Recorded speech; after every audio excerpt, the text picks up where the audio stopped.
Thank you.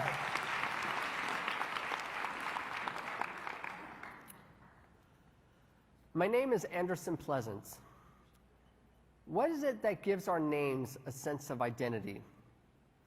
I don't know most of your names, but I do know that everyone in this room is unique and has their own sense of purpose and potential, even if it hasn't been fully realized yet. I know what it's like to lose hope, self-worth, and a sense of direction in life. I'm a firm believer that the best way to find solutions, help others, and bridge understanding is to share our stories and to show others that they aren't alone. So here's a sliver of my story, how I found hope by finding myself, and in the process found a way to impact so many others around the world.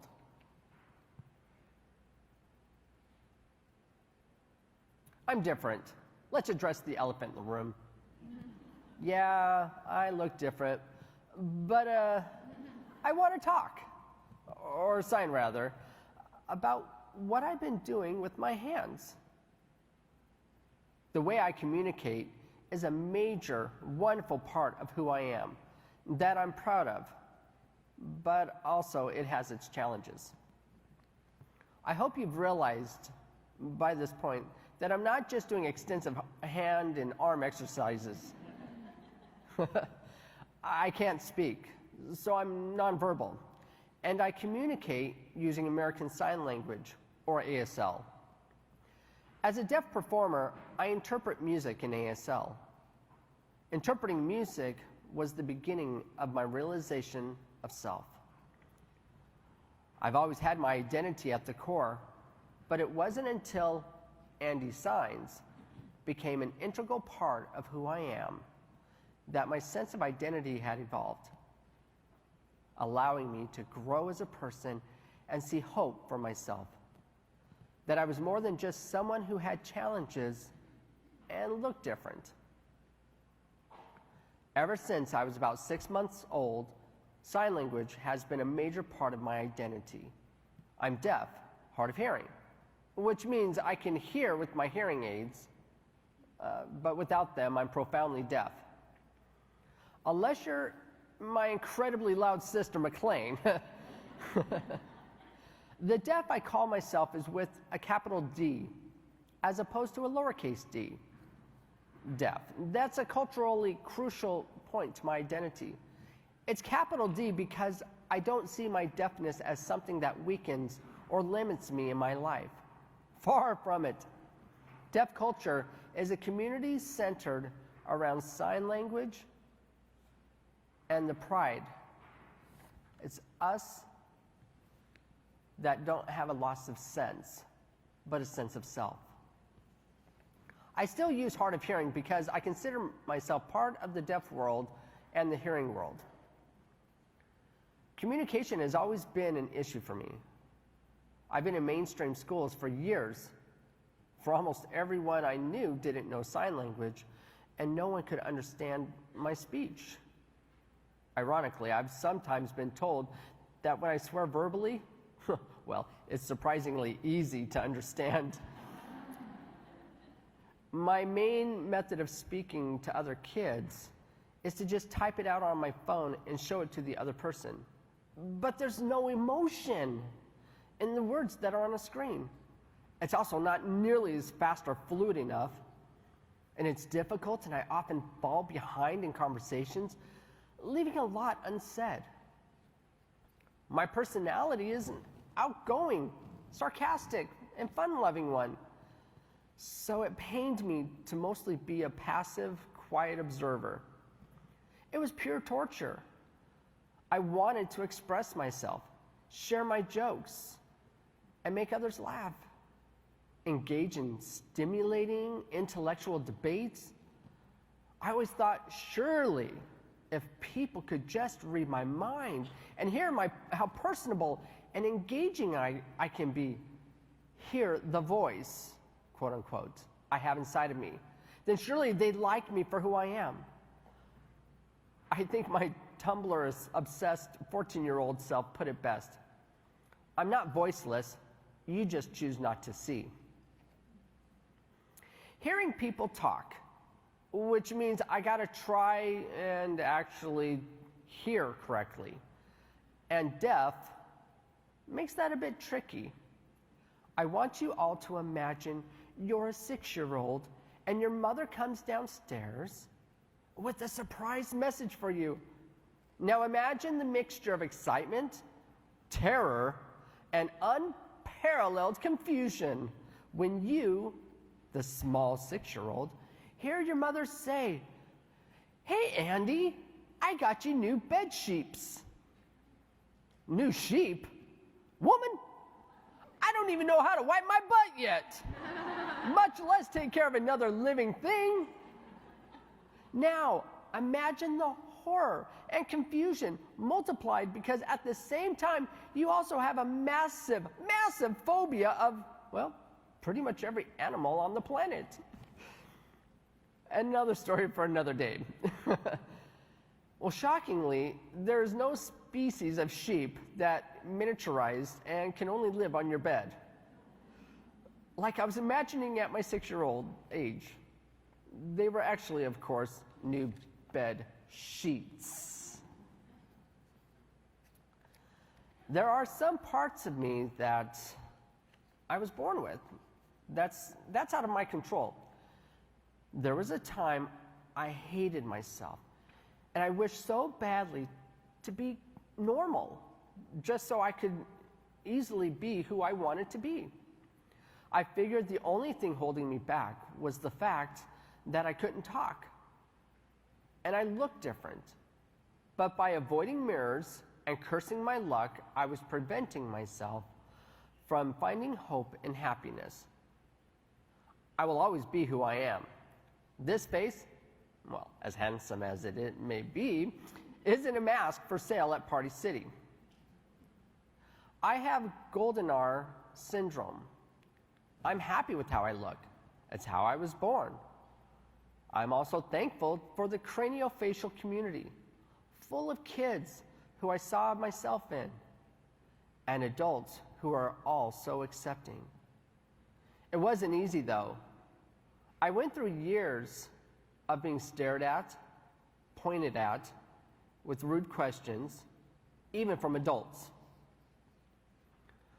4 years ago, I became severely depressed with suicidal thoughts because of how isolated I felt due to all of the societal barriers constantly orbiting me.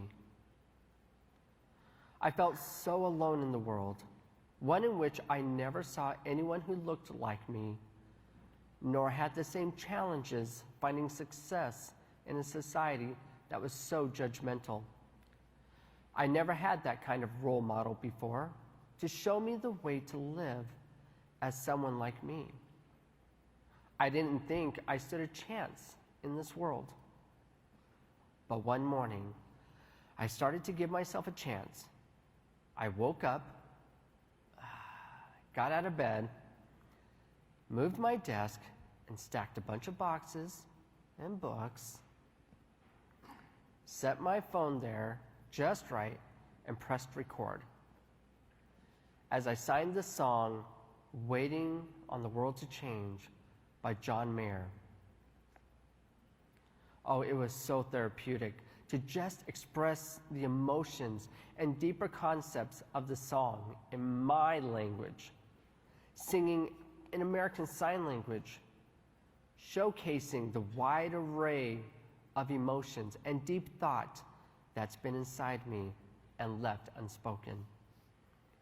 My whole transition from isolation to pride and hope, that has all been possible because of my YouTube channel, Andy Signs. But upon reflection, a point I look back on it as being a pivotal moment in that transformation is the day of my own wish to meet the band 21 Pilots. Music has always been a passion of mine for as long as I can remember. And I believe music, like any form of art, is able to tap into our humanity in very powerful, powerful ways. That's certainly how I felt when I was up on stage, sitting right next to the singer, Tyler, and the drummer, Josh. Oh, I felt so alive and in tune with who I was in that moment. It's times like those that remind me of who I was in that moment. It's times like those that remind me of who I was as someone who has a deep love for music and creative expression. It's why I've been inspired, almost 3 years later, to really explore music, both as a performer and as a songwriter. My videos started out as only ASL covers of songs, and within 2 to 4 minute videos, I felt freer than I'd ever felt. I was able to scream, cry, exclaim, and even rap. Andy Signs was born out of a need. I needed to do these videos to help myself cope and feel better, as an escape. At some point over years, Andy Signs became less of a need and more of a passion, and a new persona that not only gave me strength and happiness, but helped to sow connections with tens of thousands of others around the globe.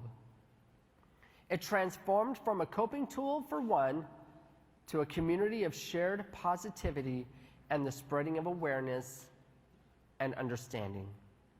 This is why I'm so excited to try to tap into the musician within. After all, if simply covering music that had that much power to transform my life, I can only imagine the possibilities if I tap into my own musical creativity. My videos represent who I am. I touch on deaf culture, life with a craniofacial difference, mental health, and so much more. I finally found a way to chip away at those communication barriers while I sign, and vocalize with closed captioning. And through it all, my personality is always on full display. This platform has allowed me to see my quote-unquote challenges or barriers in a new light and turn them into strengths that empower me. It's why I'm now so much more comfortable with sharing these lesser-known perspectives that exist within the diverse spectrum of identities and stories that make up humanity. But my self-acceptance, where I am today, none of it would have been possible without the liberating power in expressing myself creatively with my covers and with Tyler and Josh. I wrote them a letter to truly express what the wish meant to me. And at the very end, I wrote how in that moment, I felt like an artist among artists. Through my self-acceptance, I found a new passion and a new drive in life. I want to be a role model from whom kids like me can learn and love and have confidence. Someone they can definitely point to and say, hey, he's like me. He gets me. I'm not alone. That's why I make my videos, why I showcase myself and share my story. There's a stigma against those who look different, that we are somehow inferior. My goal is to shift that thinking, and not just for me, but for all the kids out there who struggle to find acceptance. Andy Signs is part of who I am, my identity as a person. In psychology, there's something called self-complexity. It's this idea of human identity as being the sum of multiple identities that make up who you are as a person. For example, the identity of being a brother, a son, a friend, artist, student, etc. The more identities you possess, the higher your self-complexity. And the higher your self-complexity, the more supports you have to lean on when you're feeling lost. I know there are many out there in the world who are uncomfortable with the idea of labels. They feel labels are restricting, and I completely agree with that statement. Except, I drop one letter from the statement. A label can be restricting, but multiple labels can be quite liberating, eye-opening, and connect you even more with yourself and humanity.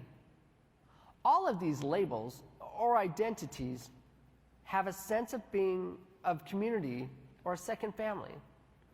People united in pride for themselves and each other. The more identities you possess, the more opportunities you have to meet people with different stories and perspectives. By simply being myself, after tossing aside the fears cultivated by society that held me back, I was energized and motivated to find more identities that I could draw for myself. And with these identities came their respective communities. This whole time I've been describing my own self-complexity, which helped me recognize my potential in this world.